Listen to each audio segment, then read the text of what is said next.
what we understand over here is that the previous day high was not broken but swept. So this is a massive indication for looking for reversals, right? So we've come into a supply zone. That's the first thing. So let's label our thought process as a trader, right? When it comes to understanding this, right? So the first thing we need to understand is that we swept a previous day high. The second thing is that we've come into a supply area. And the third thing is we have a lot of selling volume upon open. And we're going to be dissecting this in detail when we go into the footprint charts, right? So if I were to open up now the footprint charts, what we're effectively seeing on the footprint charts is we're seeing the same movement, right? We're seeing that same movement on the 5-minute time frame. Price came into our supply zone, which I showed you on the candlestick chart, right? So this kind of supply zone over here on the 5-minute chart, this same supply zone, we're going to be analyzing it from an order flow perspective.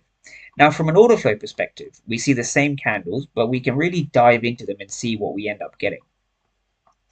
Okay, so for those who were paying attention earlier, what we saw over here is we saw a lot of blue delta. So we see a lot of aggressive buying. We see a lot of aggressive buying. And we see a lot of aggressive buying. Now, upon market open, right, this was the market open down here. We saw the volume shift, right? So we saw a decrease in volume up here.